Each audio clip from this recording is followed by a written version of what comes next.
আমার একটু বাড়ি থেকে বিয়ের কথা বলেছে তো, এই কারণে আর কি মানে সে কাজ বাজ করতেছি, যাতে দ্রুত যাতে বিয়ে শাদী করা যায়। ধান কাটার পরে বিয়ে শাদী করবো, কারণ ধান কাটার পরে তো সবার কাছে তো একটু টাকা থাকে, তো এই কারণে আর কি ধান কাটার পরে বিয়ে শাদী করবো।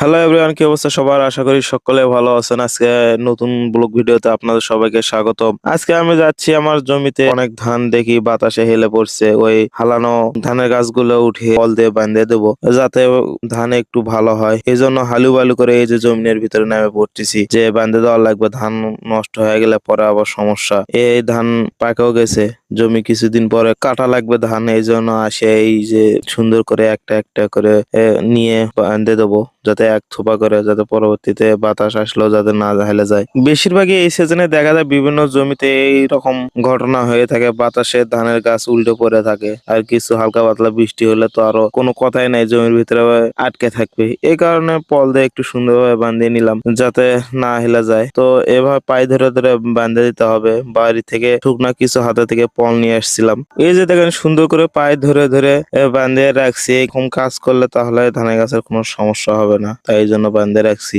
আর ধানের তো পাকে গেছে, ধান কিছুদিন পরে কেটে ফেলবো। গ্রামে একজন কৃষকের ছেলেই বোঝে আসলে কৃষিকাজ করা কতটা আনন্দদায়ক এবং ভালো লাগার মতো একটা কাজ কৃষি কাজ। শহরের ছেলেরা তো এগুলো বুঝবে না, যে কৃষি খেতে কিভাবে কাজ করে, কি আসে বিষয়। এভাবে কাদার ভিতরে কেউ নামার চেষ্টা করবে না শহরের ছেলেপেলে। যে সমস্ত ভাইয়েরা কৃষি কাজ করে তারাই বুঝবে আসলে এরকম করে বাঁধে রাখার কি উপকার। ধানগুলি করতেছেন, এটির কারণ কি? হঠাৎ অনেকদিন পর ধান খেতে? আসলে কথা হলো কি, এই যে আপনারা যে ধানটা দেখতে পাচ্ছেন, হ্যাঁ হ্যাঁ।